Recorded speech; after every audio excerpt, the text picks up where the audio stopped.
We're bringing things back home to Arsenal in this show as we talk injuries, potential exits in the window, and we look ahead, of course, to the next fixture against Manchester United as the title race heats up and a very special side reaches the Champions League final. This is the Arsenal News Show.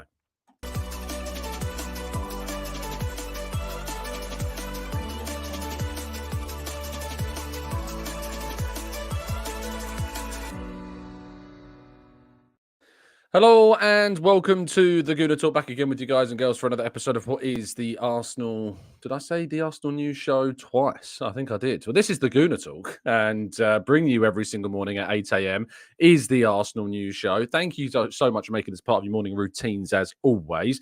Please do drop a like on the video and subscribe to the channel. If you're new around here, with those notifications turned on so you never miss a show. Thank you so much for tuning in. It is incredibly appreciated. Hope you've had a fantastic start to your week and you've reached the halfway point until the weekend. So there's reason for optimism, positivity, and of course yearning for that Manchester United game this weekend as well. Good morning to those in the chat box. Carlton, Chris, Steve, Damien, Runs with Cows, Kaiser, Matt G, Gavin, Arasilki, Rowan, Lee, Stephen, Damien, NSW, Chris, Amira, Barry, Bruce, Kevin, Amesy, Maximius, Process, Brad, Harvey, and Martin, and plenty more of you guys and girls as well. Thank you so much, as always, for tuning in. It is incredibly appreciated. I hope you had a good week, and I hope you're doing well. Thank you to those listening, of course, on Catch Up, and those that are listening quietly behind the scenes too. I think we should jump straight into today's stories, just after I've reminded you, of course, to drop a like on the video and help us to reach that 1,000 like every single day target. So thank you to those that have, and to those that haven't, please do. It really does help us out. Right, let's jump into these stories, shall we? We start with a big congratulations to Borussia Dortmund on reaching the Champions League final, reaching Wembley again. Can they avenge their previous time of playing at Wembley in the Champions League final, of course, when they were defeated by Bayern Munich? Arjen Robben scoring that trickled shot into the back of the net. Can Borussia Dortmund pull off one of the biggest Champions League achievements of a generation, really? Massive props to not only Marco Reus, of course, who will be leaving Dortmund at the end of this season, but also to Jadon Sancho. I mean, what a decision he made in January. My goodness me. Leave your club and reach a Champions League final. Jadon Sancho has made a very, very good choice. And I hope it stands as something of an example to future potential Manchester United players that are approached by Manchester United. Just consider the potential success you could have by leaving rather than joining. So think about that and look to Jadon Sancho for some advice when it comes to Manchester United transfers. Anyway, moving forwards to Arsenal, though, because that was fun. Ipswich Town has been considerable rumours. You guys actually pointed me in the direction of this story a couple of days ago in our chat box that there were whispers and rumours of Ipswich being interested in both of Emile Smith-Rowe and Eddie Nketiah. And those rumours have certainly materialised into something a little bit more concrete over the last couple of days. In particular, Eddie Nketiah, team using ticks, of course, reporting that this is the case regarding Eddie in particular. How much money might Arsenal get for the pair? I think we discussed this a little bit yesterday. I've said I hope and think that Arsenal should be looking for at least £60 million for the two of them. And that would represent a significant pure profit on Arsenal's books as well, because, of course, with both players coming through the Hale End Academy, it means that they would look very well on the books if they were to be moved on for quite that amount of money. There's also further expectations that other players would leave the club too, and that would enable Arsenal to invest and reinvest into the team moving forwards in through this summer window. Both players are in desperate need of more minutes, of more game time. There is not that available for either of them at the moment at Arsenal. It doesn't look like that will materialise for them in the future either. They need the moves, they need the minutes, and that is why a move to a club that would offer guarantees in that sphere would potentially attract them. But of course, we'll keep you updated with this story as indeed it develops over the course of the summer transfer window. Couple more main stories to you today, not loads to discuss, but the other is, according to Aspor in Turkey, Galatasaray are said to be interested in Thomas Partey The Ghanaian international midfielder, of course, has returned to full fitness with the club recently and re-established himself in the Arsenal starting lineup as Arsenal have beaten Chelsea and Spurs and, of course, now Bournemouth as well. He's expected to start the next game as well at Old Trafford. Of course, he was not in the team when Arsenal lost 3-1 at Old Trafford last season. He has now returned as well. And for that reason, it is creating something of a split between fans, I think, whether or not he should be sold in the summer window. If indeed he is fit, then of course we have to look at the fact that he is a very good player and offers Arsenal plenty of quality. But there's no guarantees that he does stay fit. That is the biggest question mark, as always with Partey, is that you don't know when the next injury is coming. But with 1 year left on his deal, if Arsenal were to get a significant transfer offer come in, and so far the rumours are that that has not been the case in any kind of preliminary talks that have taken place between clubs and agents and individuals and intermediaries, etc.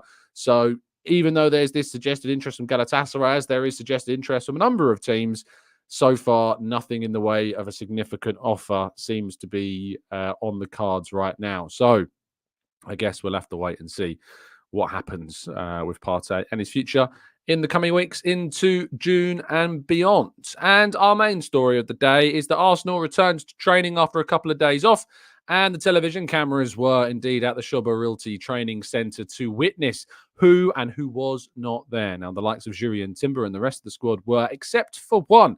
Takehiro Tomiyasu was said not to have been spotted amongst the players in the group. Of course, Tomiyasu has only just returned from injury and again, like Partey, re-established himself in the Arsenal side, playing that left-back role and doing it very well indeed. We have absolutely no information or clarity on any seriousness, whether it's just a cautionary thing, whether it's a small issue, or whether it's anything more serious. Of course, we'll hear from Mikel Arteta a little bit later on this week in his press conference ahead of the game against Manchester United. But for now, we are somewhat in the dark about why Tomiyasu has missed Arsenal training. But this will again come as a bit of a frustration to Arsenal fans, of course, who continually find themselves questioning, well, this is a player that continues to get injured and cannot stay fit. I think it was rather telling that the recent contract extension that Arsenal agreed to was effectively only a 1 year extension on Tomiyasu's contract, keeping him here and rather kind of protecting Arsenal in terms of their value for the player. And I think that was rather telling when you compare that to, say, somebody like Ben White's contract, which has been extended into the foreseeable future. I think there's definitely reasons. I think Tomiyasu's now expires in 2020, I want to say 2025. I think there may be an option of a further year, but 2026. There may be, but I don't think that there is an option for a further year.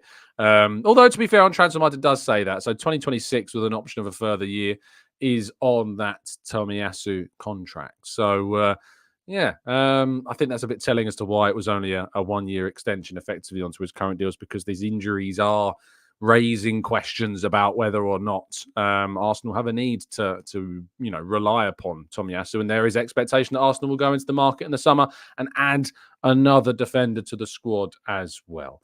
Right, let's go to part two, which is the point of the show, of course, where we will be tackling your questions and more right after this.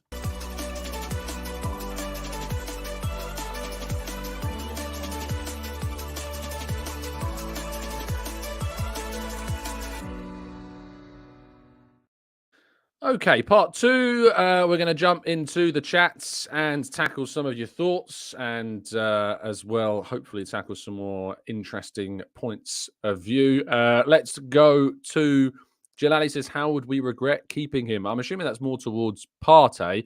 I suppose it would be as if we kept him, it meant that it took up a space in the squad which we then didn't replace, and then he got another significant injury. So I guess that's where the regret, Jalali, would potentially come from, especially because Jorginho looks like he's going to be staying as well. Ben says, honestly, I'd play Jorginho at Old Trafford. That place thrives off the frenzy, and Partey is a bit of a turnover machine. We can't give them a sniff in that game. Interesting point. To be fair, Jorginho has been also guilty of a fair few turnovers as well during his time at Arsenal. Paul says Partey is going nowhere and will be our starting number 6 next season. It's going to be difficult, isn't it, to foresee him being the starting player in the team consistently. We've had a really good season of his last season where he played something like 33 Premier League games, his best Premier League availability all season, and it was unsurprising that obviously was combined with our early title challenge. Yeah, it's changed somewhat this season, where he's only played a handful of Premier League games instead.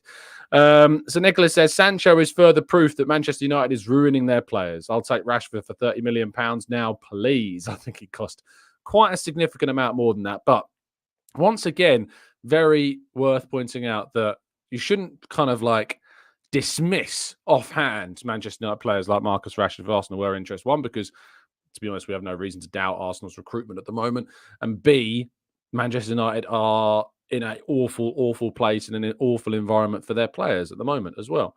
Amira says, Tommy is not injured. There's a fair few sources suggesting on social media that his training is being managed, possibly doing extra recovery work in the gym instead. So it's always worth pointing out. Again, we'll get more clarity on Tomiyasu towards the end of the week. Trip 2 says, I reckon if Arsenal lose a match, some fans will have a meltdown. This would be ridiculous. I mean, of course, we can expect a meltdown. There's always going to be a meltdown if Arsenal lose a game. That's what happens. You get your watch-alongs of people trying to call out Arteta and saying he should go, despite the fact that Arsenal are back and established in a title race for the second season in a row against arguably the most competitive side the Premier League has ever seen. It's going to happen, a meltdown, if Arsenal lose one of the next two games. It will be very frustrating, very annoying, and Arsenal, frankly, shouldn't lose one of the next two games. They're certainly favourites, heavy favourites for both. And I really hope that winning this weekend, of course, will not hope. I know that winning this weekend guarantees that the title race goes to the final game of the season. But other than that, we've got to keep our fingers crossed and hopefully everything will go our way. But it's going to be a long shot. Rob says, regret not selling Partey for the 10 to 30 million before he got injured for the last year of his contract. We pay his wages whilst he's in the treatment room for a year and he goes in for free in the summer. That is obviously going to be the regret if Arsenal do keep him, don't sell him, and then don't have him available for a significant portion of next season. That would be obviously a big, big blow to the team. Tizer says, hey, Tom, do you think that we could do a swap deal of Smith Rowe and Eddie for Michael Elise? Or do you think Palace would sell Elise and buy Eddie and Smith Rowe with the money that Palace has been interested in them previously? Certainly they've had interest in Eddie and Nketiah. I'm unaware of any interest from Palace in Smith Rowe. The clubs that are said to be interested besides Ipswich, as we mentioned earlier, are more Newcastle, Aston Villa have been mentioned regarding Smith Rowe, but not necessarily Palace. But certainly with Eddie, they have been. But at the same time, Jean-Philippe Mateta has been absolutely fantastic at the end of this season. So maybe they'll look at that and think, do we need to bring in a striker like Nketiah when we've got Mateta now seemingly hitting his stride and finding his groove in the Premier League? So that could change things in that regard. But I see where you're coming from with the swap deal release. I like Elise a lot. I'm just not convinced necessarily he's the type of wide player that Arsenal need. And so, therefore, maybe there's better options out there that stylistically fit us more than Elise does. Mark says, morning, Tom. Love the show. Thanks, mate. Are you encouraged by the club to refer to Colney as the show? As a fan, I think it's sponsorship gone mad. It's just a commercial deal at the end of the day, Mark. Like, Arsenal have got a significant amount of money through the door of the Sherwood Realty Training Centre, if you like, because of those naming rights. It's just a commercial deal that the club and lots of clubs do. So if you think it's sponsorship gone mad, I mean, fair enough. I can't really disagree with you too much. This is the world we live in at the moment, isn't it, Mark? Carl says, Tom, I'm in for selling Nketiah to Ipswich Town and then loan them Smith Rowe instead of permanent move to raise his value again. I'm sure selling him now won't give us more money compared to a loan and then potentially selling him. The problem with loaning Smith Rowe instead of selling him during this summer is obviously there's no guarantee that value does increase. And then if he returns to the club in the summer of 2025, he'll only have 1 year left on his contract, Carl. So I absolutely understand the theory of where you're coming from, but in practice, it doesn't necessarily fit. Because if you could have such as what's the word I'm looking for? You could have a situation where Charlie Patino goes to Blackpool or to Swansea, and you expect the value to go up, but ultimately it's not. Drunks R Us says, Tom, are there any reasonably priced young DMs that we could buy who could fill in for Partey if we decided to gamble on keeping Partey for the remainder of the season? I mean, reasonably priced, but DMs of that level just don't really exist, unfortunately. So sadly, I don't think that that's going to be the case, which sucks for very obvious reasons. But I just don't think that is going to happen. Apologies for a slight dodgy connection this morning. The internet in the area is not been great over the last couple of days. So if there's any connectivity issues, that's the reasons why. Chris says, I kind of favour Nico Williams in terms of a deal to Elise, but with Premier League experience, I think Elise is better. I think in terms of individual quality, you'd argue Elise is better, but stylistically and philosophy-wise, it's something to consider whenever you sign a player. George says, hi, Tom. If Newcastle were willing to sell Isak, how much do you think they would ask for? Upwards of £100 million, I think, quite reasonably so. And unsurprisingly, we talked about Alexander Isak, and the Newcastle fans came and called it. They did a piece on him this morning, and my goodness me. Did the Newcastle fans come into the replies very, very staunchly and were batting away the ideas. They were sending back stories, sending back links that Isak is not going anywhere near anybody else.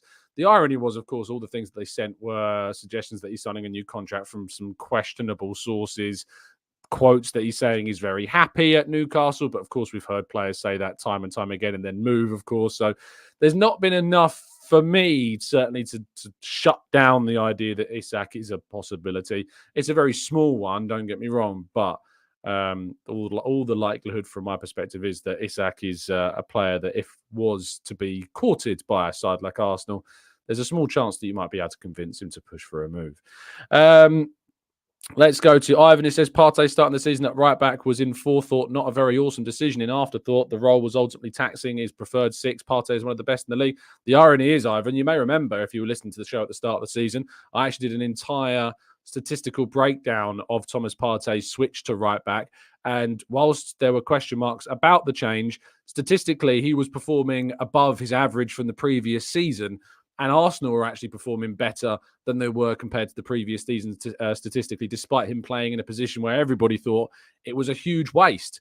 So I don't necessarily buy into that, that it was a massive mistake and it was the worst thing we ever did. It was done because there was these question marks about Gabriel at the time, and we had to kind of see the transfer window out until those question marks kind of subsided. The club described it as tactical. I think there was more to it, as I've already touched upon there. But actually, stylistically and numbers-wise, it didn't do too much harm at all.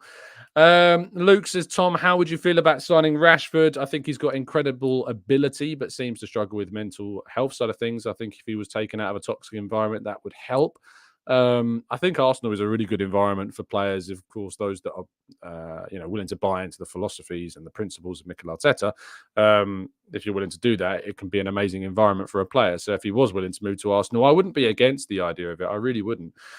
P. Sharp says, I think Rashford will see his contract out. He'd surely have to take a pay cut if he left. Certainly don't see us paying 300 grand a week. I would see us paying that amount of money because a mid-20s player from Man United to Arsenal, you look at Kai Havertz, he's on either not the highest, but if all add-ons are included, I think he's joint highest with Saka, but he's still one of the highest earners, closing in on that £300,000 per week kind of wage bracket. So we would pay that. I don't think he'd take a pay cut at all if he joined Arsenal. Ben says, let's not forget about Lokonga. He, of course, will return in the summer. He's been playing some games for Luton Town after returning from injury, and he's had a decent season, but injuries have affected him quite significantly. Michael says, hey, Tom, DG mentioned apparently Guimaraes is willing to join Arsenal. What are your thoughts? He's willing to join clubs that have Champions League football potentially in the summer. That is the element of the discussion around Guimaraes that would see him potentially leave Newcastle, is if he can move to a club that has Champions League status, which, of course, Arsenal do. So that is certainly one to consider. John Rock says, seeing that Zubimendi will probably follow Alonso, who else would you take in that position as well? Again, it's a really hard position to kind of nail down who the obvious choices are. I've talked about Yusuf Fofana for quite some time. I think he's an excellent option for Arsenal to consider in the summer transfer window, and I think he stands out as a key option for us too. Joshua Kimmich is a more experienced option, who I, of course, would also love to see join Arsenal. Either of those two, I think, work very strongly. Big Gas Guy says, Tommy has been one of my favourite players at Arsenal in recent times. Tommy Cafu is what I call him, but his injuries are stumping. What could be a fantastic... Stunting? It's probably a better word. Stunting what could be a fantastic career, a bit like Abu Dhabi or Jack Wilshere. Tomiyasu is a very good player. I like him a lot. but the injuries, of course, are mitigating of that as well. Ivan says, I'm peeved you read my comment. Much love for the channel from Kampala, Uganda. Peeved? Peeved would insinuate you're annoyed. Is that the right word? You're peeved. Do you mean buzzing? I think buzzing would be, unless you genuinely are annoyed that I read your comment out. I've got family from Uganda, so it's always nice to see people in Uganda in the chat box. Loga says you can take the player out of United, but can you take the United out of the player? Yes. Look at Jadon Sancho. Robert says, hi Tom. Do you think the club should explore the possibility of increasing the capacity of the Emirates? Love the show. It's very difficult, Robert, to do that.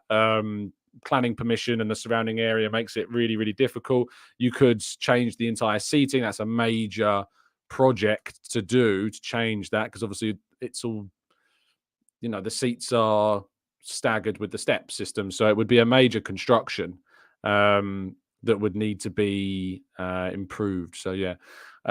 Peeved means fed up, Amberley. Yes, maybe they meant pleased. Yes, Darren, you're probably right. Natty as well pointing out. Yeah, they probably meant pleased. There you go. So peeved is just auto-corrected to the worst potential word they could have used. But yeah, stadium capacity-wise, it's very, very difficult to do. Whilst I'd love to see it, it's a very, very difficult thing to achieve. I guess maybe safe standing could help increase capacity, but there were suggestions that actually safe standing would reduce capacity. So I'm not 100% sure. I think there's been suggestions in both directions. I guess it depends how it's done. I think you need more space, health and safety-wise, with safe standing, which would then reduce capacity. Let's go to Aaron says, big man ting. This show rocks. I hope the players and board watches the channel. Aaron, if they did that, I'm not sure they'd be allowing me back in the stadium. Maximir says, Sancho is more of a City product than a United one. He was already at Dortmund early. I don't care. No, I'm not having that. He's still been at United for plenty of time. Plenty of time indeed. So I'm not having that whatsoever. Manchester United players can succeed elsewhere. So yeah, I'm not having that at all. And Danny Welbeck, I think, did better at Arsenal than he did at Manchester United. Answer says, do you think there's any chance PSG would sell Xavi Simons? He would be the perfect. I think for the right price they would, but whether or not Arsenal could convince them to sell, that is obviously another big question. Let's go to Mars Cannon says he was a class and he would be a sick replacement for Partey. I'm not sure who that's regarding. Scrolling up in the chat box to see if I can get a little bit of a clue about who, but I can't find it. You'll have to let me know in the chat box. So there you go. Chris says, let's just put this Partey saga to rest, keep him and add Joshua Kimmich to the midfields. In Clive's voice, problem solved. Jalali says, I can't think of a better winger we could get right now other than Rashford. I mean, I think that they're... Oh, Fofana, sorry, you're talking about. Rashford, I mean, in terms of other wingers, Rashford's obviously a bit of a project player if you sign him, a little similar to Havertz. But in regards to like up-and-coming young players, you've got a lot. Nico Williams, Xavi Simons. We've already mentioned Elise, but if you like Elise, stylistically, I've already kind of talked about that. So there are some young players coming through that are very exciting in wide positions. Yamal at Barca, but you're not going to get him out of Barcelona. But yeah, there is a lot of exciting young players coming through. Amber Lee says, Partey isn't going anywhere. Anyway, I much doubt unless he's changed his mind on going to Saudi. I really think it's 50-50. I'm really 50-50 on Partey this summer. I don't know whether he's going to stay or go. I really think it could go either way. And so it's important to point that out. Vanajuti says, did you name the double Hale End exit? Yes, we talked about that in the first part of the show, Vanajuti, so make sure you go back and listen to it. Maximus says, hey, Tom, your comments on the match last night, absolutely loved Hummels. It's only him and Royce left from that Klopp squad that last played in Wembley back in 2013, that Robin heartbreaker last minute. Yeah, I think it's such a great story seeing Dortmund back in the final. I mean, German football's going through a real great period now. I mean, Bayer Leverkusen doing what they've done this season. Of course, in the Europa League, they could still get relatively far. I don't know if there's any teams in the UEFA Conference League at the moment. Let's have a quick look from Germany. There's not, but I'm pretty sure Freiburg and Frankfurt were in it, maybe. This season, maybe just Frankfurt. But, of course, Frankfurt, I think, have won the Europa League in recent times. Did they not? I think they did a few years ago. German football has really improved of late, and that's why German football has I think, overtaken at the moment the coefficients of the English sides, which means they'll have more teams in the Champions League next season compared to England. And frankly, you can't argue the whole Farmers League thing that people like to talk about. You're absolutely in the mud if you're a subscriber to the Farmers League things. I hate it when people turn around and say we shouldn't sign this player because he's been playing in this league, and it's far too easy there. Well, anyone that subscribes to that point of view, you're in the mud right now, quite frankly, with the way in which these leagues have been so successful. Fuad says, do you think it's fair to say the striker market these days has been one of the worst in some time? I wonder if it's because the systems have changed over time, which brings other positions to light as well. Perhaps it's an interesting point. I mean, the striker market is pretty bereft, but I don't think it's necessarily because it's poor. I just think it's because the best strikers in the world are at the best teams in the world at the moment. Hale End at Manchester City, you got Kane at Bayern, Lewandowski at Barcelona, Kylian Mbappe is likely going to move to Real Madrid, and players there, I'd imagine probably their number 9. Could play on the left, but Vinny Jr. plays there, of course. And so for that, it's difficult, isn't it? But even then, I guess you're looking at other teams. You don't necessarily play with an out-and-out striker. Liverpool don't necessarily play with an out-and-out striker. Spurs don't necessarily have an out-and-out striker. You could argue that we don't have a classic number 9. Havertz, I wouldn't describe as your traditional number 9. So the striker kind of situation is very interesting. And it's certainly an area of the field where Arsenal, I do think, need to strengthen. But obviously, the candidates on offer are Isak at Newcastle, although the chances of that are very small. And then Gyökeres at Sporting is the other candidate, who, if you were to ask me who I think is the most likely striker to sign for Arsenal this summer, right now it would be Gyökeres. I think he would be the most likely candidate of all the strikers to arrive at the club, because he's obviously much more available, he's much more gettable, he's of a good age, he fits the profile of centre forward that the club like. And so that's obviously, I think, a very important point to make. Lona Magic says, did y'all see Rory? Rory who? Who? No, I didn't. Ivan says, hi, Tom. There's recent buzz going on about Yoel Hato joining Arsenal. What's your take? Is there recent hype about Yoel Hato? I thought it kind of died away after he signed a brand new contract to Ajax. Let me do a quick look. But I'm not seeing anything recent about Yoel Hato. Really. Obviously, he's a player that's on the club's radar. They've scouted him a long time. They've appreciated him for a long time. But I've not necessarily seen anything to suggest that that situation has changed at all. So no, I can't say that. Let's go into the chat. Rory Jennings done an I Am Sorry Kai Havertz video. Did he? Oh, well, we always appreciate people holding their hands up. So if Rory's done that, fair play to him. I mean, maybe I think, unfortunately, that Rory's in a position where, he has to say a lot of kind of crazy things. So I expect a lot of apologies for a lot of people in certain aspects of the media these days, because you say crazy things to stay on the camera. So a lot of apologies are going to be coming our way, I think. Rich says, do you think Gyökeres is more likely than Xerxes, Tom, even after the talk of a deal? Yeah, I think so. Xerxes is a player that the club like, but I think the chat of an agreement is a little bit premature or anything on those lines. Clubs negotiate with different profiles, different players. Some of that information leaks out, some of it gets out, some of it doesn't. So Gyökeres, Xerxes are definitely players that are on the radar. It's not to say that Xerxes won't happen. It's just to say that if I was to put my money on a player right now as a centre forward, I think it would be Gyökeres. But Xerxes is definitely a player that the club are looking at and following and chasing, and could be in the frame for the summer. Dwayne Clark says, Tom, just got a notification saying Spanish publication that we're the favourites now to get Zubimendi. I'm not sure about him. He's a very good player. I think actually under Arteta he could become a really, really good player.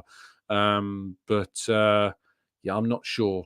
I'm not sure that he will be the one that Arsenal go for in the end.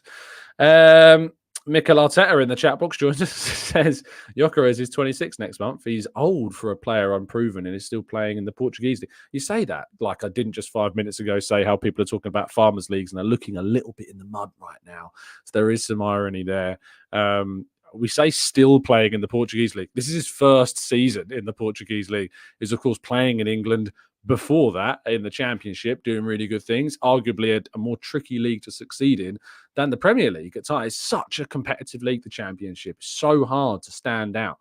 And so Gyökeres managed that. It's gone to a league where obviously the challenges are different. He's played in Europe and he's scored an incredible number of goals. So he's not old at 26. Don't be ridiculous. Harry says, Tom, it's my birthday and you've given me a shout out for the last 2 years running. So dropping this in now and then rolling it back to start to the catch up. Well, Harry, happy birthday, mate. Have a fantastic day. And thank you for being a very dedicated listener to the channel. Andy says, do you see Arteta being our manager for a decade or more? Depends what he wins, mate. It depends if he wins stuff. As I said before, I think in his next contract, which I think he has earned, I don't think there's anyone in their right mind who wouldn't give Arteta a new contract. But the next one after that will only be earned, I think, if he wins stuff. And he's got to start winning stuff. He's got to deliver a Champions League or a Premier League. So, yeah, I think that it's impossible to know that, Andy, but he has to deliver a big trophy for that to be the case. And then he has to want to stay. He's still got to have the energy for it. He's still got to have the desire for that. When we sacked Arsene Wenger, I don't think that anyone foresaw Arsenal having a manager for longer than 5 years. And yet we look like we're in that situation now. So, yeah, it's very difficult. Damien says, I'd give him a 1 year extension. I think it's impossible to do that. Why would he sign that? He wouldn't. That doesn't show the commitment. It doesn't show the faith. That a 1 year deal being offered to Arteta would basically be saying to him, yeah, you've given us 2 established title races and the continual progression and a establishment as one of the, if not the main side to challenge Man City, with the potential of taking advantage of Jurgen Klopp leaving and Pep Guardiola's situation being somewhat uncertain. You've given us that, and you've given us the foundation to potentially win some of the biggest trophies in the world. But we're not sure, so I'm going to give you 1 year. That's what that says. And I'm not sure if I was Arteta, I'd take that. I think I'd turn around to the club and be like, are you kidding? You see what I've done here and you give me a 1 year and that's what you're... Are you mad? Like that is genuinely how I'd respond if I was Arteta in that situation. So there you go. On Volley says, why do they get put in time out? Because you're abusive towards a player. It's as simple as that, mate. If you're abusive towards players... you get put in time out. We don't accept people abusing other players. It's as simple as that. He's saying, like, I disagree with someone's opinion. No, that's not what you did. I'll happily show you the comment if you like. One Song Suit says, what will our transfer budget be this summer? We'll be more reliant on sales. It's impossible to know that answer to that question. And whenever you see those kind of stories that come out saying Arsenal have a £200 million war chest, they don't know. They have absolutely no idea. They can speculate. There's nothing wrong with saying Arsenal's budget could be in the realms of upwards of £100 million. If someone said that Arsenal's spending capacity is well over 100 million, I don't think I'd take too much of an issue with that. But it's when you start seeing those war chest headlines with kind of, this specific amounts, like how on earth would you know? Like, the club are not going to be publicising this. They're not going to be talking about this. The only people that know Arsenal's budget are going to be a very small number of people. And that very small number of people are not going to want that information to become public, because if it was to become public, then of course we'd be in a position where it weakens us in a negotiating standpoint. So there's absolutely no reason for Arsenal to reveal or release or leak that type of information. I'm just trying to think about the conversations, because obviously contacts of mine at the club, if I was ever to go to Arsenal and be like, writing this story, I'm writing it about how much Arsenal have to spend. Could you just tell me how much you're willing to spend this summer? I'd be told to jog on. I'm just trying to think about how that conversation would even go. Andy says, I have belief that Arteta will come good and become one of the best managers of his time. I'll be gutted if he leaves and starts bagging trophies elsewhere. Of course. And I think you're right. I think he will become, I think if I was to put money on it now, I think he will become one of the generational managers of his era. I think he's got the ability to be able to do that. And so that's really important. Lona Madrid says, how much did we get for the Champions League run that we had? There was actually an article about this. Get for Champions League quarter-final. Let's have a quick look. How much money? That's actually the important point. After reaching the quarterfinals of the Champions League, Arsenal added an impressive... here it says 9.05 million, but that's That's not the total. So what else will Arsenal receive? The money. This is an article on football.london, courtesy of Jack Flintham. Make sure you go and read the full thing if you'd like. The money from the Champions League does not stop when the action ends. Arsenal will gain a minimum of 22.74 million thanks to their 10-year UEFA club coefficient ranking. The Gunners sit 14th in UEFA's coefficient table, although Chelsea and Juventus are both above them, despite failing to qualify for this year's competition. That would take the amount Arsenal have bagged so far to 63.73 million, with TV revenue yet to be added. Arsenal shall also receive a share of the 256.6 million for their TV revenue. However, the exact figure will not be known until the competition ends. A breakdown of that TV pool can be found on a different article if you'd like to go and read it on the website as well. Let's go to Jackie says, Tom, what's the contract situation of Amario Koja-Dubry? Runs out at the end of this season, mate.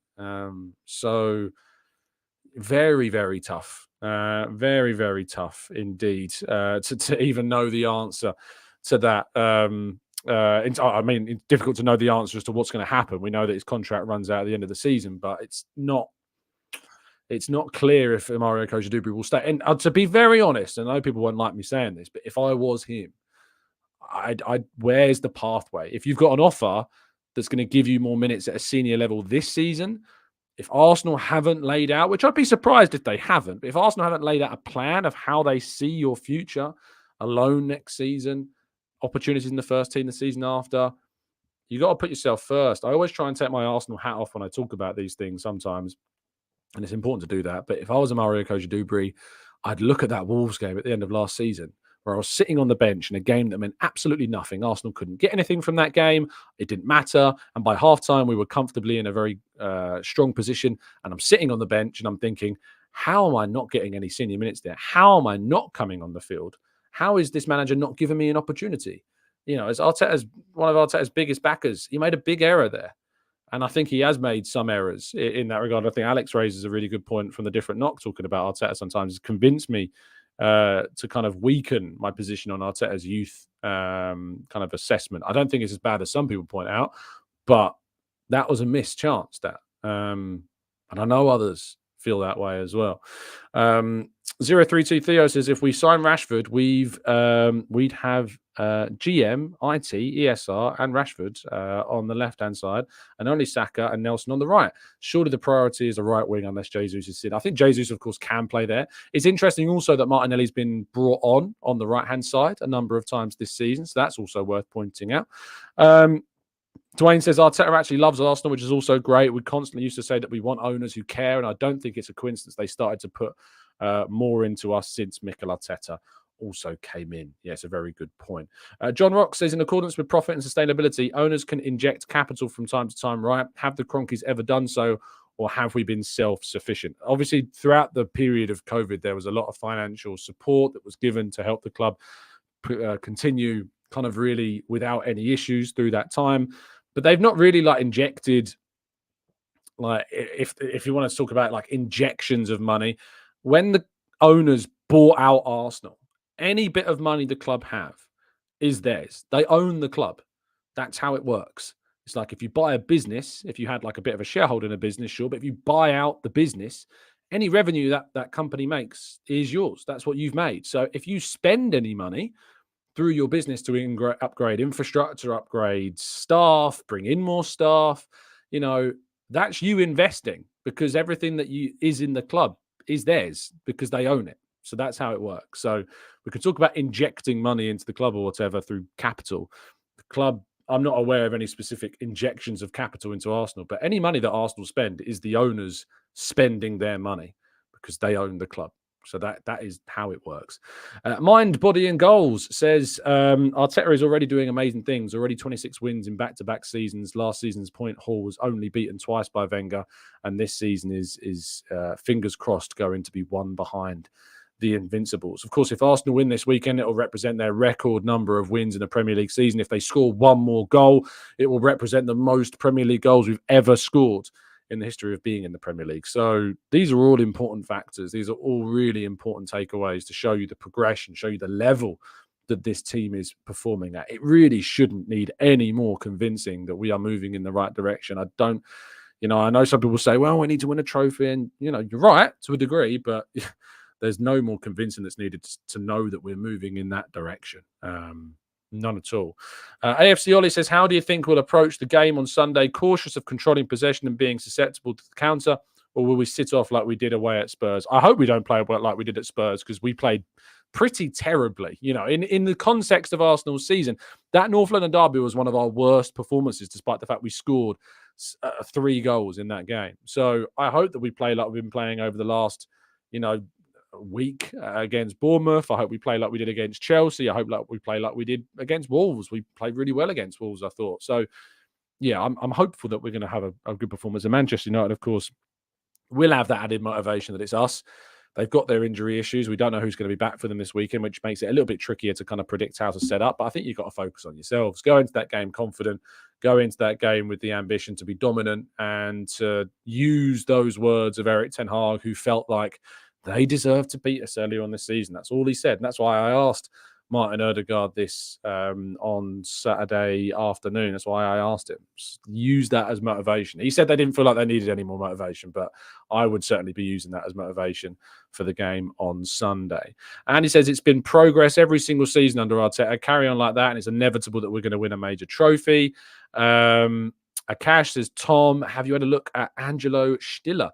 With Kimmich and Zubimendi for 6 and 8. Angelo Stiller, who can play both, also age 22. He's about 20 to 30 million pounds. Can't say I've ever heard of him. My Bundesliga knowledge is not the best. 23 years of age. He's played 30 games a season for Stuttgart. Of course, having a very good season, Stuttgart. Stuttgart have a good season. They are. So, yes, he's a German under-21 international. Probably break into the senior national side very soon, based on that record. So I can't say I've watched him much, to be honest, Akash. So you're educating me, my friend. So maybe you've stumbled across the one. Maybe we'll catch up with Drew. Drew will know. Drunk Sarah says, Tom, it's sad for Ødegaard that he won't play in the Euros, but for us, it's a bit of a blessing. As Saka and Rice risk burnout. You're absolutely right. It sucks that he's not going to be there. But we're also going to have a number of players that aren't going to be there that will be very thankfully taking something of a break over the course of the summer. I'm really hoping the Netherlands aren't tempted to call up Jurriën Timber. I think that would be terrible. Raya's going to be going. Ramsdale's probably going to be going. Saliba will be going. White, we don't think will be going. Gabriel will be playing at the Copa America this summer. Nketiah will be going. Cedric, of course, won't. Zinchenko will be going. Tomiyasu won't, because they had the Asia Cup, of course, in the winter here in the UK. Partey, of course, won't be either, because the African Cup of Nations was earlier on this season. Ødegaard will be staying. Smith Rowe, you think, would be staying. Jorginho could be going with Italy, of course. Fabio Vieira, you think, would be staying. Declan Rice will be going. Havertz will be going. Saka will be going. Jesus may go to the Copa America. It's not a guarantee. Martinelli as well, not necessarily a guarantee. Trossard will be going, and Nketiah and Nelson, of course, won't be.